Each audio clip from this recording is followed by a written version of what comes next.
everybody, thank you for joining me and welcome to the channel.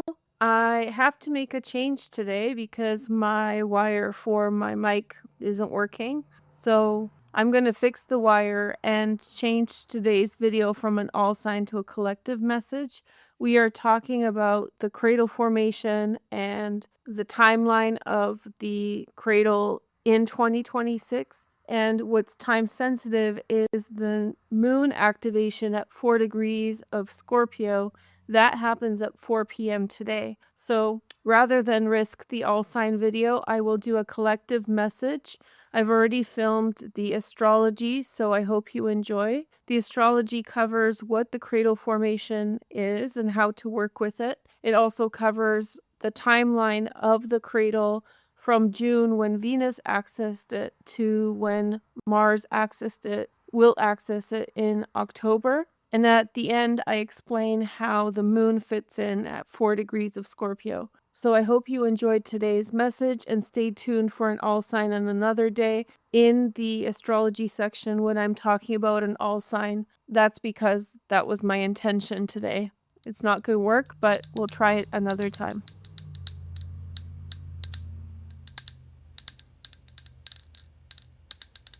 On July 21st at 4 p.m., the moon is going to transit at 4 degrees of Scorpio.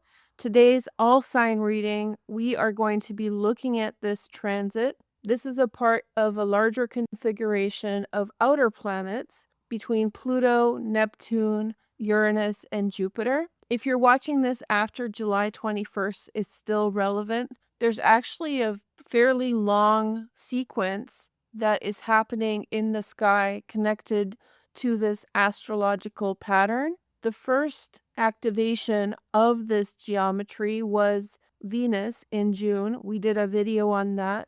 I'm going to put all of my videos on this topic into a playlist down below so you can flip through and find different information to learn more about this. So today we have the moon activation a little later today, and then we'll cover that in today's video. We'll also cover the different activations and when this formation is going to form in 2026. One of the main features of 2026 is that this is going to be activated several times this year. So we'll look at the sequence of events with regard to that. But first, I want to talk about this geometry. Have you noticed I've been saying geometry, aspect, formation, whatever else? This is because I think there's some misunderstanding on the internet about what this shape is and how to interpret it. So I want to show you how to do that so you understand and can see how to work with this energy. So Pluto, Neptune, and Uranus have switched signs. A lot of us know this already. And this is in a formation called a minor grand trine. I call it a minor grand trine sextile because it's actually formed by two sextiles in a trine. A grand trine is 3 trines together within an element. So Pisces to Cancer to Scorpio, for example. And this is the smaller benefic triangle, the minor grand trine, that's forming between Pluto and Neptune and Uranus. However, Jupiter has now moved into a sextile position to Uranus, moved ahead of Uranus into a sextile and forming an opposition to Pluto. This creates something called a cradle. Now, online, you may see this aspect called other things. Most notably, it's called a basket. And this is a term that's going to confuse you because it's a category error. A category error is when you attribute something to one category, but it's a different category. So let me explain what that means. So there are different ways of looking at a chart.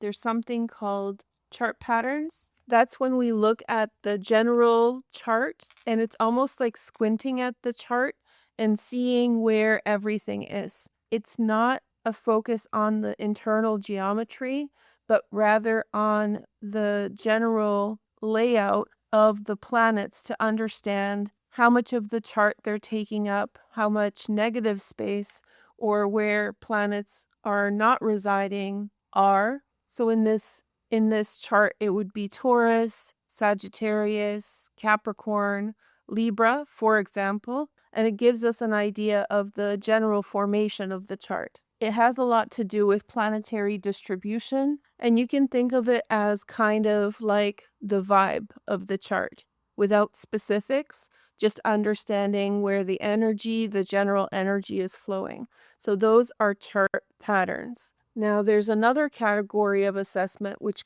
is called in a similar way, and this is where the confusion may be. It's called aspect patterns. So aspect patterns are actual consistent geometry within the chart. So you know how we were talking about the minor grand trine and the opposition? That's the internal geometry between the planets. And aspect patterns describe how that geometry plays out. So the error that I think is going on is a basket is a type of a chart pattern, okay? And it looks like this chart, but actually this chart is not a basket. It's called a splay, which is another formation of chart patterns in the sky. The reason it's not a basket is that Venus is in Virgo, so she breaks that basket formation. It's a splay chart. A few days ago, this chart was a locomotive, and Pluto was the lead planet. So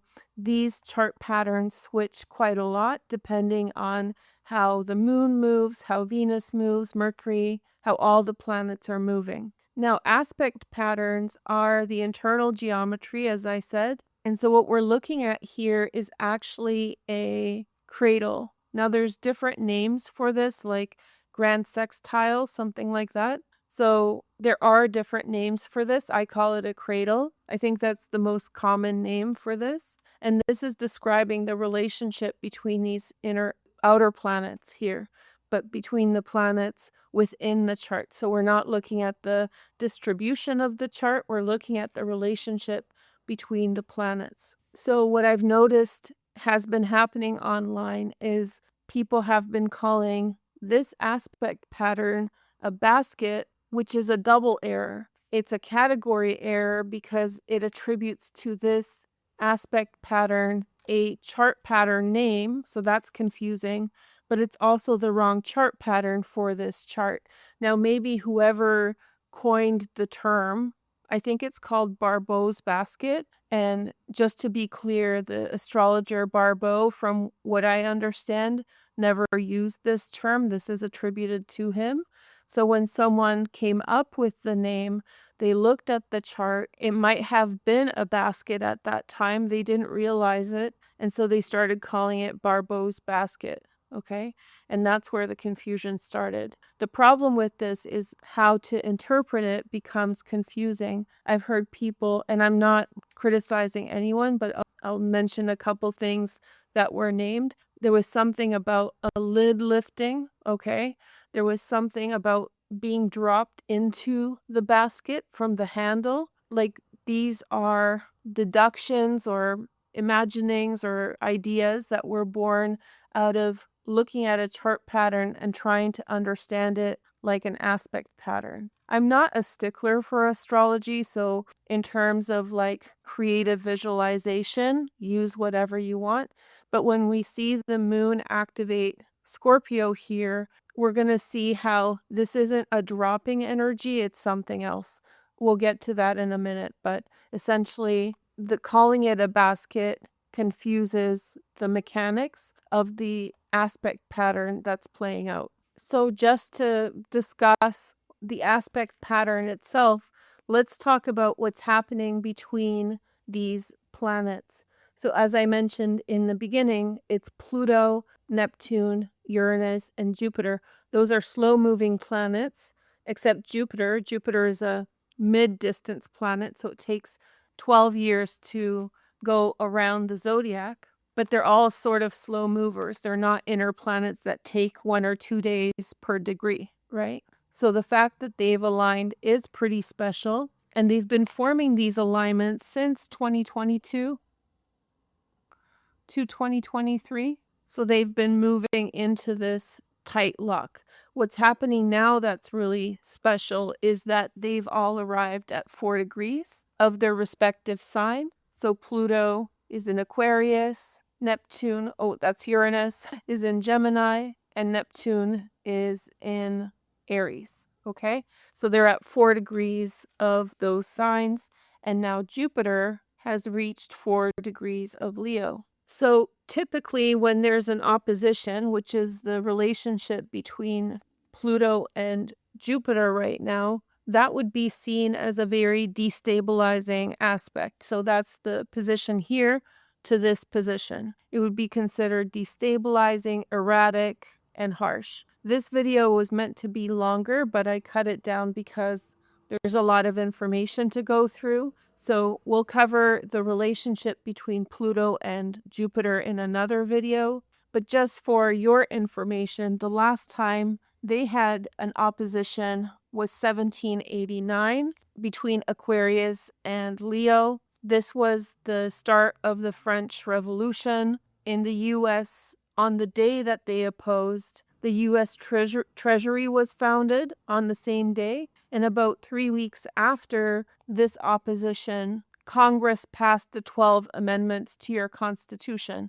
So it's a very historic moment that we'll spend some time considering elsewhere. But typically an opposition like this would be something that's very destabilized and very erratic. However, the support of these planets, Neptune and Uranus, creates balance within the situation. So all of these planets together create this harmony. Now, the way that I would suggest you visualize it is imagine walking on a tightrope, and if you're afraid of heights, imagine someone else doing it and how they carry those long poles, right? Sometimes when people walk on tightropes, they carry a very long pole, and that pole stabilizes their center of gravity. So actually walking on the tightrope is actually not that dangerous at all because that pole creates stability. That's very similar to the cradle formation,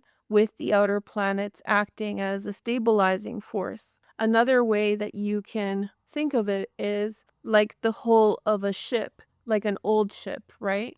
So when you have the frames individually, they may not be that strong, but when they are put together, the ship itself can go in water and withstand the pressure of the water. This creates a strength instead of a instability. This strength helps you to withstand pressures that this opposition between Pluto and Jupiter is creating for us now. It's getting us from point A to point B, like on the tightrope, and we are being centered by all of the planets working together like that big beam that they hold, the big stick they hold. One of the things that I want to highlight to get you guys thinking about this energy a little bit, especially with Jupiter being a mid-tier planet, its orbit being 12 years in the middle of the solar system as opposed to the outer planets or the inner planets, it has a lot to do with also our connections with each other in social groups, but not necessarily the collective. Like Neptune has a lot to do with the whole collective or as us as a whole, maybe nations or regions.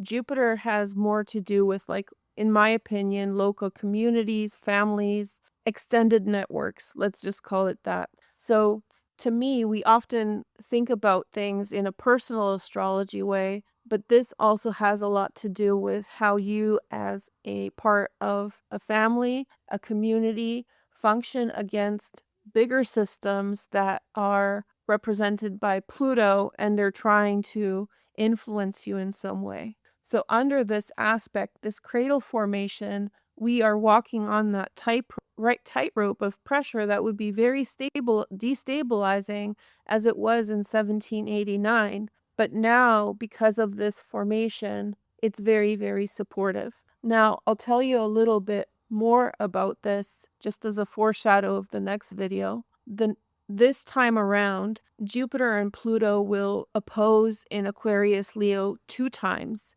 So we do have the experience of this opposition 2 times. And the next time they're going to oppose 3 times because of Jupiter retrograde. This means that this stable energy is going to come back to us in 2038 when Jupiter is back in this area of the sky. But by then, the outer planets would have shifted. So the stable energy that we have under this transit will be essentially gone. So we'll lose the stabilizing force of Neptune and Uranus, but we're going to gain something else. If you've been watching my videos, you'll know that in 2038 is the beginning of the next Kalasarpa period.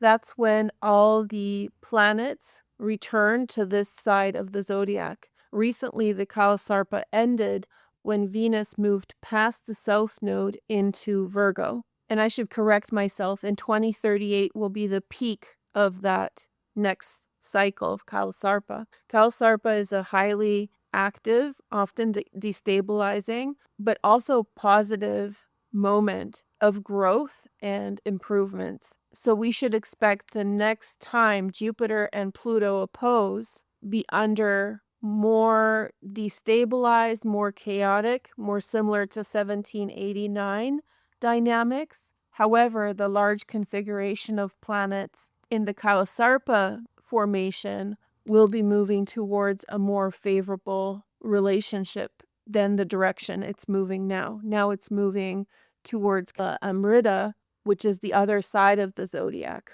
So it's just an ebb and flow. Everything's going to be fine. The takeaway that I would suggest you should focus on or keep in mind for this is that this cradle formation is incredibly stabilizing.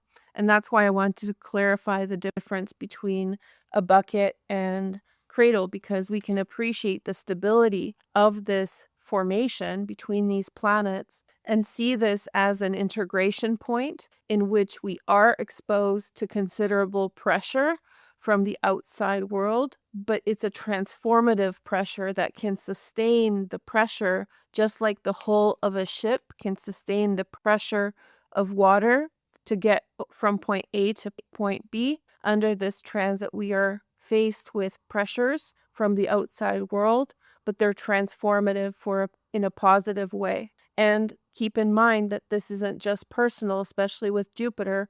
This has to do with your community or your family. So as an example of what that means, this could be like a push-pull relationship between the federal government and a community government, right? Where the federal government is imposing some type of change that the communities have to comply to. And so it's a push-pull relationship between the power of the federal or provincial government, I'm in Canada, so state governments in the US, and maybe closer to home communities of people, things like that. So this is personal astrology, but it affects your families. This could be like an HOA or a strata union. Again, in Canada, it's called a strata. Having some kind of a pressure relationship with your household if you live in a strata building or a HOA building.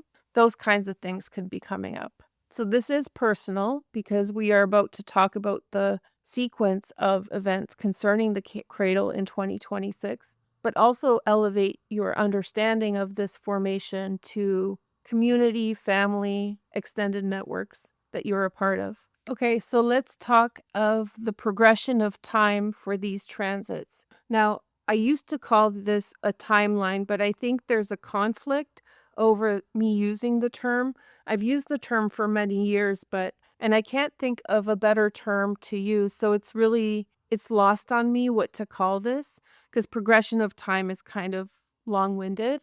So if anybody has suggestions on like a comparable name for timelines, then tell me in the comments below because I'm not really sure what to call this beyond timeline. But anyway, I'm open to suggestions. Now, Venus created this point of the cradle formation in June. And we did a video on that, so I'm going to put that video into the playlist down below. So here is the cradle formation with Venus on June 15th through the 17th.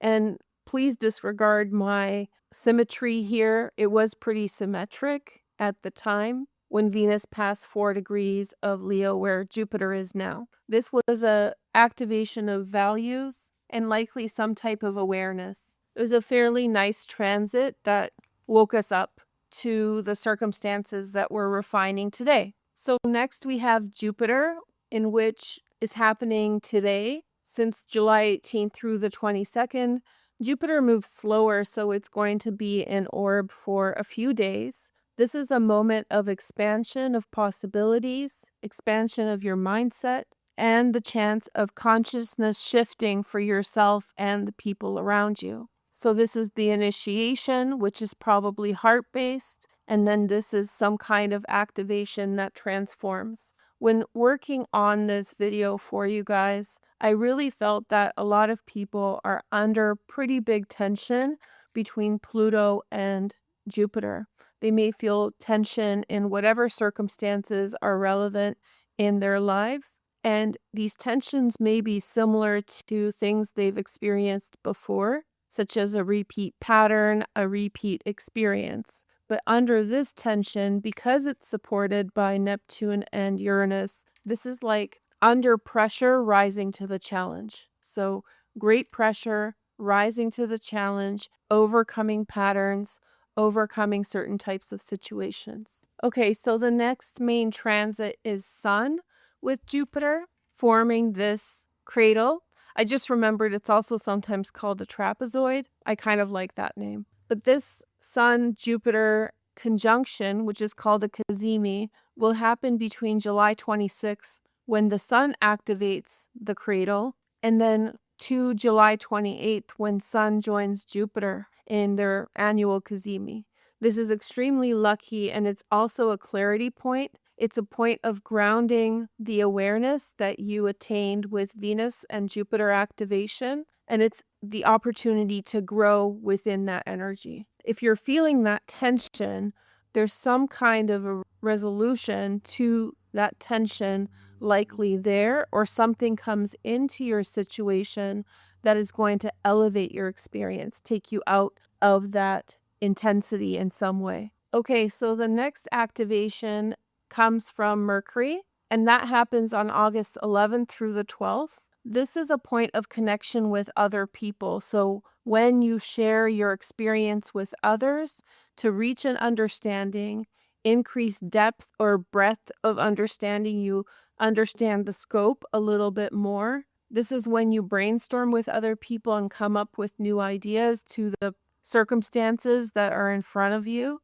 and reach agreements. One thing that I should stress, maybe I already explained it, but maybe I should explain it again, is that this is productive energy. So this isn't about you losing ground or suffering some kind of setback. This is about you surmounting things that may be in your way to get to some kind of end point or next stage in your journey. So the final activation this year is Mars between October 2nd and the 7th. And Mars is actually a very important planet, not only in the next several years' astrology, but connected to this specific astrological pattern or configuration. But we'll get to that in other videos. The thing you need to know right now at the beginning stages of this is that when Mars activates in October, we have this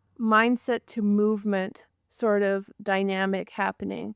When you change from thinking about things, experiencing things, having things come your way, maybe unplanned events coming up, to a more focus-oriented direction and taking a step forward. This has to do with taking a physical direction, confirming something, moving forward with an idea or a plan. This is about taking steps forward in some capacity to get where you are going. Now, this whole progression of time takes up several months of the year, about 4 or 5 months. So it's a big chunk of the year that these planets are activating the cradle. the energy of this doesn't stop in 2026. It carries over all the way to 2032, 2033 in so many ways. So we are in a big chunk of time since 2023, essentially 2022, that we've been progressing towards this transformation. And 2026 is a critical year. In my recent video, I showed you how Cancer 22 degrees is an activation point that's in the middle of a century of transits that's focusing on that degree. That's very important. That's a completely different thing astrologically. And then we have this cradle formation that keeps activating this year and will continue into next year in different ways, especially the next few years. This is going to be active. And then there's another formation that we've talked about called a kite. And I've been telling you about this for several years now. That's building off of the outer planets as well. So there's several different things that are happening as a consequence of the outer planets shifting in that minor grand trine that's pushing us forward. It's quite exciting and beautiful. So we're in the Jupiter activation now, which is pretty special. But then this Sun-Jupiter activation of the cradle and the Cazimi with Jupiter, very beautiful in just 5 days. And then we have the Mercury activation and Mars. And Mars and Mercury are the silent partners of this whole dynamic and configuration. So those are going to be important times as well. Okay, so the moon activation on July 21st is important. And you can really see why it's important when you understand that the cradle is an aspect pattern and not a chart pattern. So when you look at it as a chart pattern and you try to see a basket, which it's not a chart pattern basket either because Venus is in Virgo, you get all sorts of confusion about what's happening in the chart. So the idea that the energy is flowing in towards the basket, if it was a basket and it's not, is mixing up the direction of the energy. And again, people have lots of different interpretations. I'm not here to be the astrology police, but I want to show you how it's actually working, and then you can work around it. So if the energy is flowing into this basket from Scorpio, I guess there is some metaphysical justification for a flow back and forth, whatever, but the energy is actually flowing. If it was a basket, the energy would be flowing into the moon. So from the basket formation, the moon would receive the energy from all the planets in this area of the chart. So if it was a basket, that's the direction. It would be expression instead of internalization. It would flow out into the moon. And today we're going to use that a little bit in our interpretation. But if we see it as an aspect pattern, then we see what's actually really going on. The moon is at the midpoint of Pluto and Jupiter. That's the yellow lines pointing to the moon. And it's at the midpoint between Neptune and Uranus, right? So it's actually a yod also. It's another formation, another aspect pattern. So the way midpoints work is that they reconcile the energy between the two planets from the foundation. So we have the purple, internal harmony of the cradle, and then the individual opposition being reconciled by the moon. So this is a T-square, right, off of Pluto and Jupiter. A T-square is just another aspect pattern. And then we have a yod from Neptune and Uranus, and they're all midpoints focusing on the moon. So the moon in Scorpio is the expression or the reconciliation of what's happening between the outer planets. So it's our point of awareness or direction of energy in that Scorpio position. This is what we're going to look at in the all sign. It's the mobilization of energy in a particular direction and realizations about what that all means in our chart. So I know it's been a long lesson. I actually filmed this a couple times. The other ones were really short, but they didn't explain it well enough for someone who's new. So hopefully you guys, this is helpful. This is meant to be the introduction to the cradle and the minor grand trine sextile, so it's kind of like half a lesson so that people are on the same page in terms of what's going on. And then we're going to focus on the moon activation.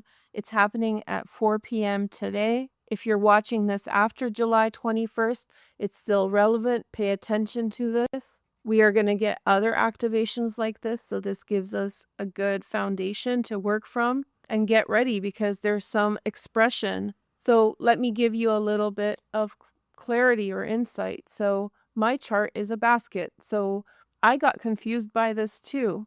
And in a previous video, you may have caught me being confused. So it was not computing. I'm like, that doesn't make sense. But because my chart is a basket, I was like, hey, that's something wrong. And frankly, online astrology, spirituality spaces, this is common. Someone comes in, misrepresents their understanding, speaks very confidently about a subject matter, convinces a bunch of people to believe what they believe, and then that process gaslights everyone else and confuses things.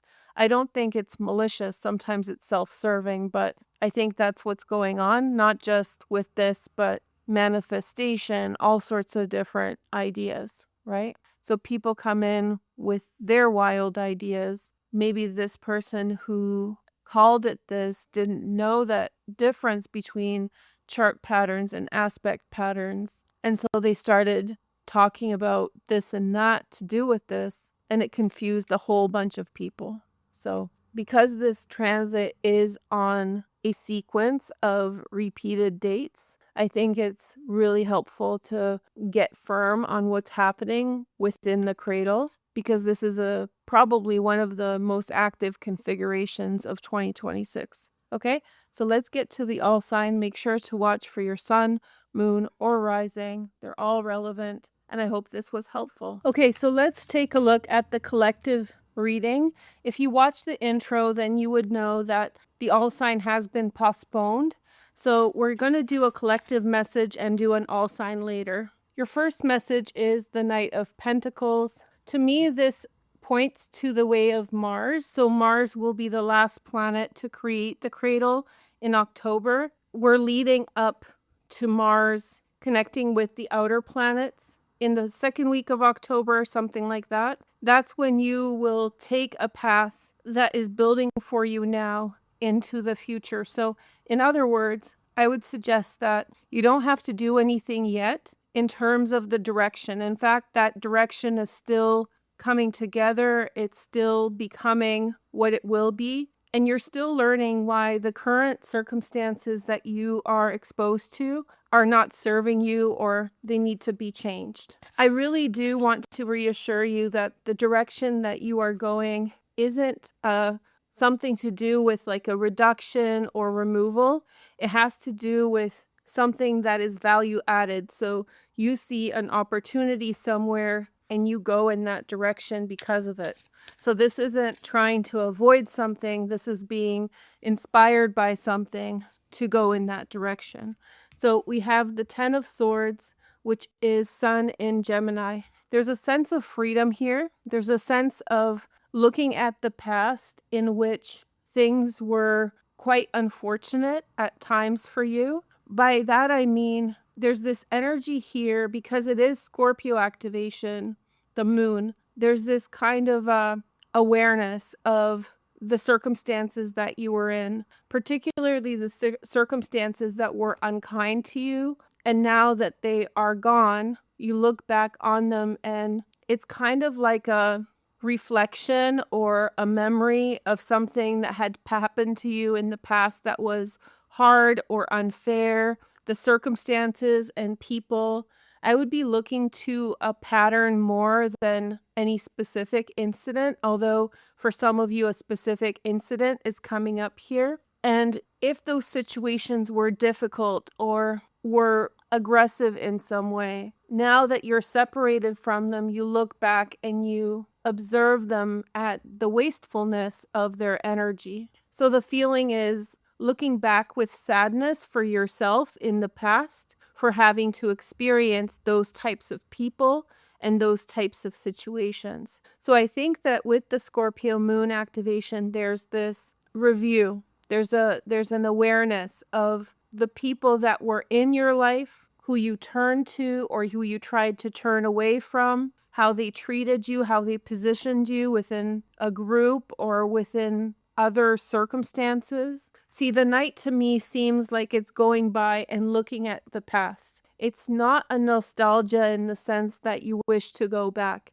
It's a reflection on how you've experienced circumstances, and you're looking from a place of safety at circumstances and people who were likely unsafe. And then you mourn the sadness or the agitation that you felt in those circumstances. It's a hard reflection, but it's a necessary one. It tells you that you are safe and that those situations and people are no longer able to harm you. I do get the sense that in certain situations, this was not outright violence. This was some kind of coercion, manipulation. People had positions near you that abused those positions. And again, I'm not suggesting that they are only extreme acts of violence. These could be manipulations, being taken advantage of, those kinds of feelings where your path was deterred by the entitlement of others. So it's almost, I want to say, like, it's almost like you're in a zoo and you're walking or an exhibit and you're looking back by different installations or different stations where the memories of those circumstances come back, but it's kind of like looking at a past like it's a different lifetime. Okay, so I think that's what's happening with this moon. Then we have the King of Cups, Pisces, Cancer, Scorpio, secondary transits in fire, sometimes Sag, Leo, or Aries. This is a person who's around you, and we have the Four of Cups. Someone might be trying to give you something, but I don't think that it's enough. I don't think that what they are offering to you is the value that you are seeking. It'll be some conciliatory gesture, or someone shows up in your life who is emblematic of all those things that you're thinking about in the past, and they want to make nice, or they want to have some kind of a gesture of kindness. But I don't think that you're in a space where performative kindness is something that you're open to. Like, you pick up on the fact that whoever this is, and this could be a woman or a man, and it can be any sign, they're giving something to you, but in a way they're doing that for themselves. So it's to get you to comply, to get you to go along with the narrative. And I don't think you're going to be buying it, or I don't think you're buying it. Or if it's an offer of love or relationship, I think you're going to turn them down because you already see the type of person this is. This is a transit that's going to take you in your own direction. It's very self-directed and very individualistic, and it's meant to take you somewhere else. So in the preliminary stages of this transit, the beginning of the next 8 years, even if you did meet the perfect person, it's likely that your path will get derailed anyway. And if you're in a relationship already, your partner could be gesturing some act of kindness. And I'm not saying your relationship's in a bad space, but whatever they're asking you to be at, the level, the energy level, the quality, I don't think it's going to work right now. And that doesn't mean that you're heading for divorce or separation or something like that. It means that your heart's not opening up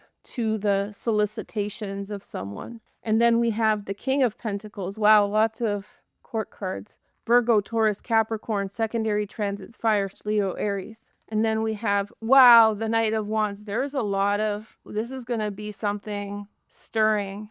Okay, there's another journey that I'm seeing here in which someone became the King of Pentacles with someone else's, through someone else's connection. So somebody else had the capacity to elevate someone's energy. So this is where you are at now. This may be the same story that I was describing a moment ago, or this may be a different one where someone in the past was a knight searching for whatever they were searching for in life, and they met someone, King of Cups, and through that relationship, they became the King of Pentacles. They became their own person. And even if you're a woman or if you're a they, then this applies to you as well. The progression is that someone grew into their power and now someone's coming in, someone new. It's a knight. That's not necessarily a bad thing in itself. I would like to clarify this to see a little bit clearer. Someone could be coming from the past to offer some kind of apology, some kind of reconciliation. I do feel that the King of Pentacles has the position to discern, has a major position to decide in this space. So they're not begging for attention. The attention is required or requested of them, sorry. There could have been a message that was sent to the Knight of Wands also asking them to contact a person. So this could be a messenger on behalf of someone else, possibly the King of Cups or another person that's not here. Because these cards are so court card centered, I'll pick some more. So we have the eight, so big energy of leaving the past behind. Who you were before, even like last year, no longer relevant. Two of Wands. I do sense an intermediary phase, and that's when I'm talking about the timeline and the sequence of events. That's what I'm kind of getting at, in the sense that you may temporarily feel unsure or unclear about where you're going, and you're meant to hold that space and still persist in it. So persist in even without the guarantee, right? Without clarity on circumstances. There's another message here that if someone is offering something to you, they may not see you for what you need. It's like a person when they give you something, but they haven't been paying attention to you as a person. And I mean a person who's close to you, and the gift they give you is completely off base. So let me give you an example. Let's say you've been maintaining your weight for all year. You've been working out super hard or trying to be very healthy, and you have a super restricted diet, and your husband brings home chocolates as a present. It's a kind of like a present, and he's not doing it maliciously. He's just doing it carelessly or thoughtlessly. That's the Two of Swords. There could be someone who's not listening to you, and that's a major data point that you need to know about them. Here is the next message. We have the Magician.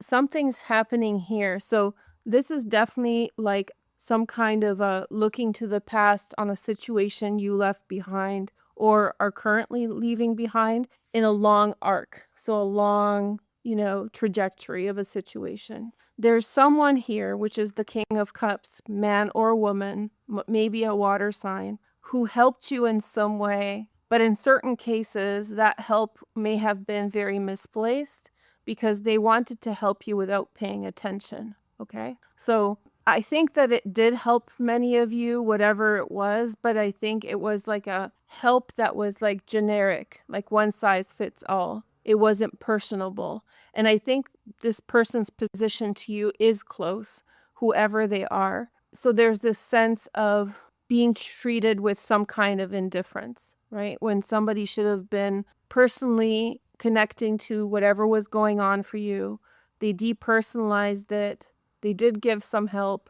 They offered something, but it was not it wasn't the help that you needed, or it wasn't what you were asking for. And then there's this, and again, this could be all meshed up, different things. We'll look more later, but there's a King of Pentacles, and I think it's connected to the Knight, like the Knight became the king, and this is you, even if you're a woman or a they, and someone's coming to you with information, and there's some kind of empowerment attached, which is the Magician. Okay, so let's take a look at just these three on the bottom. What's going on with them? I know you guys like these cards. This is the Veroosh Lenormand. I made these. Did I sell them? I don't think I even sold them because I had a different, I had a change of heart when I made them. So I don't know. People like them a lot though. So maybe one day we'll sell them. But so we have the Coffin. Yeah, situation in the past was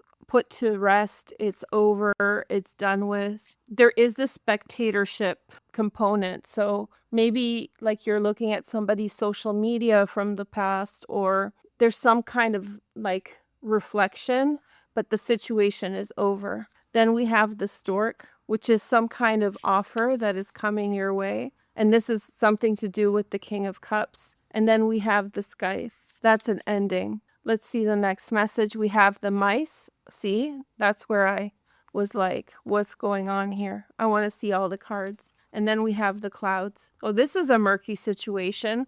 The knot. Okay, so the knot is a card that I created for this deck. It means that two people's lives are interwoven together. It's not necessarily a good thing, right? Have you guys ever seen a picture? And I don't recommend looking it up if you haven't seen it. When I don't know what it's called. It's like the king rat or something. When rats get overpopulated and they live close together, their tails can get tangled up and they can form this giant thing of entanglement and they can't get free. So they all die.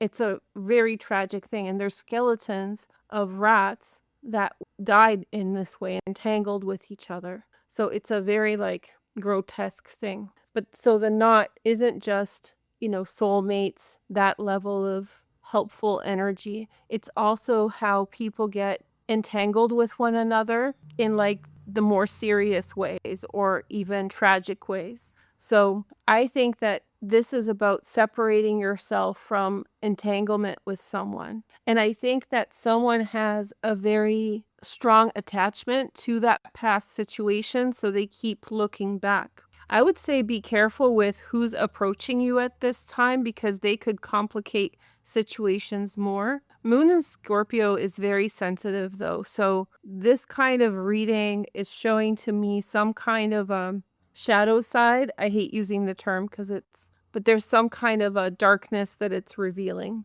And a darkness needs to be seen so that you can understand it and move past it. So if you keep having a difficult situation, you may have to look at the darkness to understand what the entanglement is, what the attachment is. In a moment where if you've lost someone or something,